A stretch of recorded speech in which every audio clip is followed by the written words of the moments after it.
Hello అండి, అందరికీ నమస్కారం. ప్రత్యేక పార్లమెంటు సమావేశాలు పెట్టి డీలిమిటేషన్ ప్రక్రియను ఎందుకు చేస్తున్నారో తెలుసా? బీజేపీ పర్మనెంట్గా అధికారం ఉండటం కోసం. నిజమే, మీరు వింటున్నది అక్షరాల నిజం. బీజేపీని శాశ్వతంగా అధికారంలో ఉంచడం కోసమే డీలిమిటేషన్ జరుగుతున్నట్టుగా అనిపిస్తూ ఉంది. ఇప్పుడు చూడండి, కొన్ని పెద్ద రాష్ట్రాలు పెద్ద ఎత్తున పార్లమెంటు స్థానాలు పెంచుకోబోతూ ఉన్నాయి. ఇప్పుడు ఎగ్జాంపుల్ ఉత్తరప్రదేశ్ బీజేపీకి కంచుకోట, అక్కడ 120 ఎంపీ స్థానాలు ఉండబోతూ ఉన్నాయి. ఇప్పుడు నేను కొన్ని రాష్ట్రాలు చెప్తా, ఆ రాష్ట్రాల యొక్క ఎంపీ స్థానాలు లెక్కేసి మీరే గమనించండి. యూపీ 120కి పెరుగుతాయి, అలాగే మహారాష్ట్ర 70కి పెరుగుతాయి, అలాగే బీహారు 60కి పెరుగుతాయి, అలాగే ఇది బెంగాలు ఇప్పటి వరకు 42 ఉన్నాయి, ఇంకొక 21 పెరుగుతాయి, అంటే 63 అవుతాయి. అంటే ఈ రాష్ట్రాల సంఖ్యను మీరు కూడండి ఒకసారి. ఈ రాష్ట్రాల్లో 80% లోక్సభ స్థానాలు బీజేపీకి రావడానికి అవకాశం ఉంది. ఇంకొన్నాళ్ళ పాటు అంతే. బీజేపీ భావాజాలం ఈ రాష్ట్రాల్లో బలంగా నాటుకొని పోయింది. కావాలంటే రాష్ట్రాల అసెంబ్లీ స్థానాలకు వచ్చేసరికి ఏదైనా వేరే పార్టీ కోటేస్తారేమో, కానీ పార్లమెంట్ ఎన్నికల్లో మాత్రం వీరంతా ఈ రాష్ట్రాల్లో ఉన్న ప్రజలు బీజేపీకే మెజార్టీ కోటేస్తారు. కేవలం ఈ రాష్ట్రాలు మాత్రమే కాదు, గుజరాత్ అది పర్మనెంట్ బీజేపీ ఖాతాలో ఉండే రాష్ట్రం, మధ్యప్రదేశ్ బీజేపీ హవా మొన్న ఎంపీ అంటే పార్లమెంట్ స్థానాలప్పుడు చూసాం మనం. అంటే ఇలాంటి పర్టికులర్ హార్డ్ కోర్ హిందుత్వ భావాధ్యాలు ఉన్నటువంటి రాష్ట్రాలు అన్నీ కలిపితే ఇక బీజేపీని ఓడించేవాడే లేడు. బీజేపీని ఓడించడం సాధ్యమయ్యే పనే కాదు. సౌత్ ఇండియాలో బీజేపీకి స్థానాలు వచ్చినా రాకపోయినా ఇప్పుడు నేను చెప్పినటువంటి రాష్ట్రాల్లో 80% సీట్లను సంపాదించగలిగితే మిగతా రాష్ట్రాలు అరకొరగా వచ్చినా సరే బీజేపీ అధికారంలోకి వచ్చేస్తుంది. ఎప్పుడన్నా కొద్ది గొప్ప అవసరం అయితే ప్రాంతీయ పార్టీల అవసరం తీసుకుంటుంది.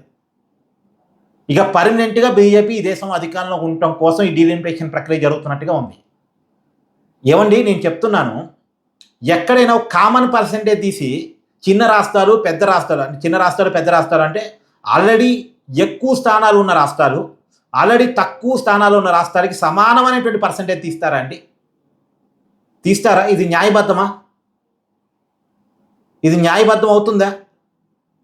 ఇప్పుడు ఉత్తరప్రదేశ్లోనేమో 40 పెరుగుతాయి, తెలంగాణలోనేమో 9 పెరుగుతాయి, ఏపీలోనేమో 13 పెరుగుతాయి.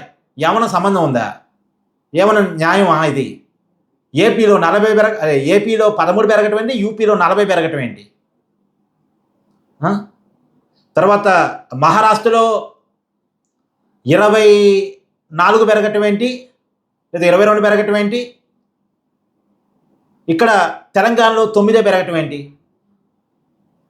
ఏమైనా న్యాయబద్ధం ఉందా? అసలు ఏమాత్రం న్యాయబద్ధం లేదు.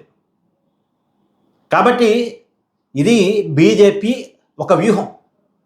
పర్మనెంట్గా బీజేపీని అధికారంలో ఉండటం కోసం చేసుకున్న ఒక వ్యూహం.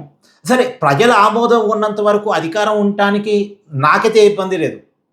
మోడీ గారితో కానీ బీజేపీతో కానీ నాకు ఎలాంటి పంచాయతీ లేదు. బీజేపీ అధికారంలో ఉండటానికి నేను వ్యతిరేకం కాదు. ప్రజాస్వామ్యంలో ప్రజలు ఓటేసి గెలిపిస్తున్నప్పుడు, మోడీ గారు మంచి పరిపాలన చేస్తున్నారని దేశ ప్రజలకు కనిపిస్తున్నప్పుడు నాకు ఎలాంటి భిన్నాభిప్రాయం లేదు. కాకపోతే ఇలాంటి పనుల వల్ల అధికారం ఉంటే మాత్రం నేను వ్యతిరేకని. ఇప్పుడు అంటే నేను నా డిమాండ్ అలా ఒకటే, ఎవరు అధికారంలో ఉండాలన్నది అన్ని రాష్ట్రాలు డిసైడ్ చేయగలిగే పరిస్థితి ఉండాలి, అన్ని ప్రాంతాలు డిసైడ్ చేయగలిగే పరిస్థితులు ఉండాలి. కొన్ని రాష్ట్రాలు డిసైడ్ చేస్తే, కొన్ని రాష్ట్రాలు ఒప్పుకోకపోయినా పర్లేదు, ఒక పార్టీ అధికారం లేదా ఒక పార్టీ కూటమి అధికారంలో ఉండే పరిస్థితి ఉంటే ఎప్పటికీ కొన్ని ప్రాంతాలు నిర్లక్ష్యానికి గురి కాబడతాయి. ఎప్పటికీ కొన్ని ప్రాంతాలు నిర్లక్ష్యం కాబడతాయి. ఇప్పటికి సౌత్ ఇండియాని సెకండ్ గ్రేడ్ పౌరులాగా చూస్తున్నారు అనేటువంటి ఫీలింగు సౌత్ ఇండియా వాళ్ళలో ఉంది. ఇది మంచిది కాదు దేశానికి. ఒక దేశభక్తుడిగా నేను కోరుకుంటున్నా, ఈ దేశానికి మంచిది కాదు. ఎవరైతే వెనకబాటుకు గురై ఉన్నారో, ఎవరైతే అసమానతకు గురవుతున్నారో, ఎవరైతే వివక్షకు గురవుతున్నారో వాళ్ళని ముందుకు తీసుకురావటం ప్రభుత్వాల బాధ్యత. ఇప్పుడు సౌత్ ఇండియా పార్లమెంటు స్థానాల పరిధిలో చాలా తక్కువగా ఉంది. కారణం జనాభా తక్కువ ఉంటాం అంటున్నారు. జనాభా ఎందుకు తక్కువ ఉంది? జనాభా నియంత్రణ చేశారు కాబట్టి తక్కువ ఉంది. అప్పట్లో కేంద్ర ప్రభుత్వం చెప్పింది జనాభా నియంత్రణ చేయమని. ఎస్, సౌత్ ఇండియా రాష్ట్రాలు జనాభా నియంత్రణ చేసినాయి. విచ్చలవిడిగా పిల్లల్ని కనలేదు. అది తప్ప? అది పాపమా? కాబట్టి ఇది పర్మనెంట్‌గా బీజేపీ అధికారంలో ఉండటం కోసం చేసుకున్నట్టు ఉంది తప్ప, అన్ని ప్రాంతాలకు న్యాయం చేద్దాం, అన్ని రాష్ట్రాలకు ప్రాతినిధ్యం కల్పిద్దామన్నట్టుగా ఉన్నట్టుగా లేదు ఈ డీలిమిటేషన్ ప్రక్రియ. సో ఏది ఏమైనా దీంట్లో పొలిటికల్ లాభాలున్నాయి. పొలిటికల్ లాభం చూసుకోవటానికి కూడా నేను వ్యతిరేకం కాదు. కానీ ఆ లాభం చూసుకునే క్రమంలో ప్రతి ఒక్కళ్ళకి ఒక మంచి ప్రాతినిధ్యం కల్పించి ఉండుంటే, సమాంతరమైనటువంటి ప్రాతినిధ్యం కల్పించి ఉండుంటే, ఏదో సమాంతరం అంటే సమాంతరమైన పర్సంటేజ్ కాదు. తక్కువ ఉన్నోడికి ఎక్కువ, ఎక్కువ ఉన్నోడికి తక్కువ. అలా గనక చేసి ఉండుంటే, ఏ తక్కువ ఉన్నవాడిని కూడా వాడి స్థాయిని పెంచడానికి ప్రయత్నం చేస్తుంటే బాగుండేది. అలా జరగలేదు. మీ అభిప్రాయాన్ని కామెంట్ చేయండి. Thank you.